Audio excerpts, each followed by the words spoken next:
tarde, meu nome é Maiara Ferreira Pereira e eu vim apresentar sobre Pedro Álvares Cabral. Pedro Álvares Cabral nasceu em 1467 e morreu em 1520. Foi um navegador e explorador português, capitão-mor da frota portuguesa que avistou a costa do Brasil em 22 de abril de 1500. De família nobre, famosa nas lutas contra os mouros e castelhanos, com 11 anos foi para Lisboa na corte de Afonso V. Ele nasceu em 1418 e morreu em 1438, onde estudou literatura, história, cosmografia e aprendeu a usar armas. Com 16 anos, na corte de Dom João II, nasceu em 1481 e morreu em 1495.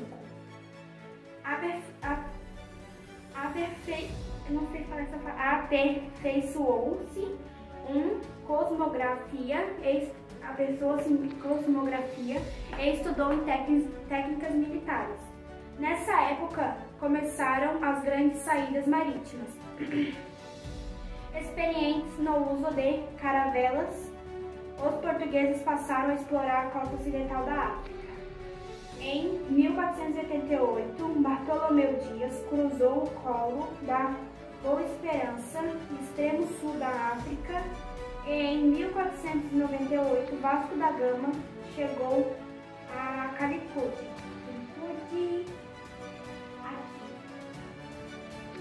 na Índia, de onde vinham as sedas e as especiarias. Esquadra de Pedro Álvares Cabral. Na corte de Dom Manuel, ele nasceu em 1495 e morreu em 1521. Cabral foi agraciado com o título de Fidalgo do Conselho do Rei e Cavalheiro da Ordem de Cristo. Em 1499 foi nomeado capitão-mor da esquadra que conseguiria para a Índia, com missão diplomática, comercial e militar. Pedro Álvares Cabral assumiu o posto de capitão-mor da frota composta por 10 naus e 3 caravelas, a maior frota até então enviada ao Oriente, entregando o comando de navegadores experientes como Bartolomeu Dias e Nicolau Coelho. Havia pessoas importantes de cada navio, como fidalgos e religiosos, entre eles Frei Henrique Soares de Coimbra, o escrivão Pero Vaz de Caminha e ainda cientistas e astrônomos. No dia 9 de março de 1500, no ponto de Lisboa, após uma missa em meio a uma grandiosa cerimônia, com a presença do rei, o estandarte real, símbolo do seu poder, partindo em seguida para as Índias. Chegada ao Brasil. No dia 22 de abril, a esquadra de Pedro Álvares Cabral avistou novas terras. No dia 23 desembarcam no local, que denominaram Porto Seguro, hoje Baía Cabralha, entre a Ilha da Coroa Vermelha e Baía Rosa de Santa Cruz, na Bahia, travando os primeiros contatos com os indígenas. No dia 26 de abril, na Ilha da Coroa Vermelha, é rezada a primeira missa no Brasil. Nos dias que se seguiram, Cabral organizou diversas excursões para conhecer melhor o local. No dia 1 de maio, uma cruz foi levada até as margens. Tinha as armas de Portugal esculpidas, era a marca da soberania portuguesa. Foi colocado na estrada da floresta diante de um pequeno altar, onde foi celebrada a segunda missa, como cerimônia de posse das terras, sob olhares dos índios ou indígenas. Pedro Álvares Cabral decidiu enviar notícias da descoberta ao rei, Dom Manuel, e o escrivão caminha registra todos os acontecimentos e assim inicia sua carta.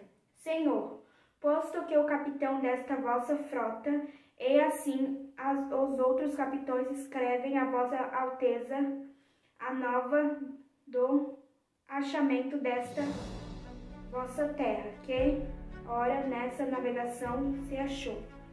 A carta de 7 folhas, o primeiro documento da história do Brasil, escrita no dia 1º de maio de 1500. É então levada para Portugal na nau de Gaspar de Lemos. O original se encontra no Arquivo Nacional da Torre do Tombo, em Portugal, rumo à Índia. No dia 2 de maio, os demais navios seguem para a Índia. No dia 13 de maio, 4 embarcações, entre as quais a Bartolomeu Dias, é destruído por violentas tempestades, próximo ao Cabo da Boa Esperança.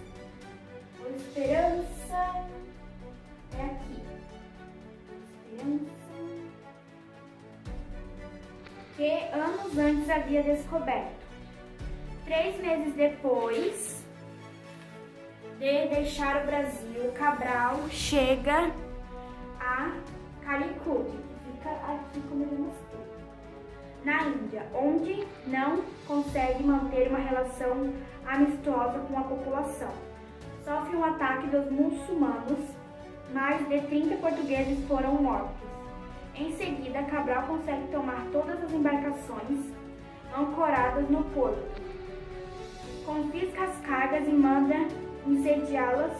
Depois de conquistar a cidade, Cabral estabelece uma feitoria e celebra tratos da paz.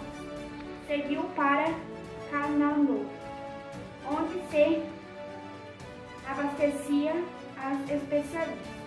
Retorno à Europa. No dia 16 de janeiro de 1501, Cabral iniciou o caminho de volta, chegando a Moçambique, e inicia o restauro das embarcações no dia 21 de julho de 1501. Cabral chega a Lisboa com apenas 6 navios, remanescentes da grande esquadra. Carregado de especiarias, Cabral é recebido com festas. Era a consolidação do comércio com o Oriente.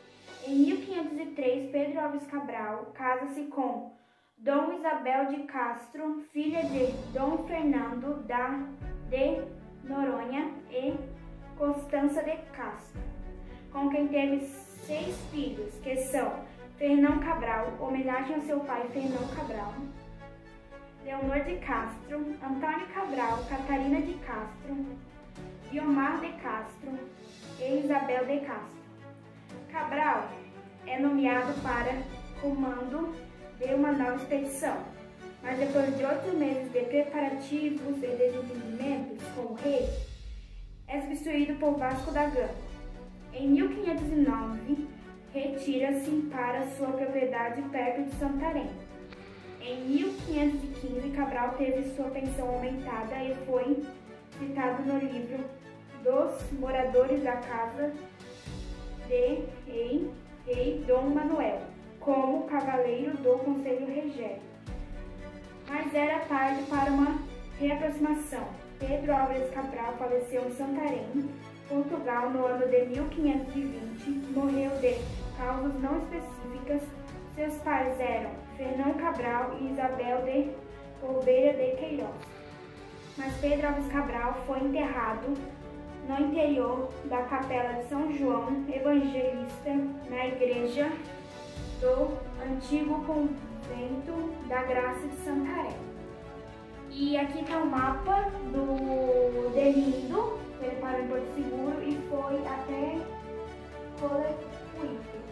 Aí tem a volta e a ida. E esse foi o meu trabalho.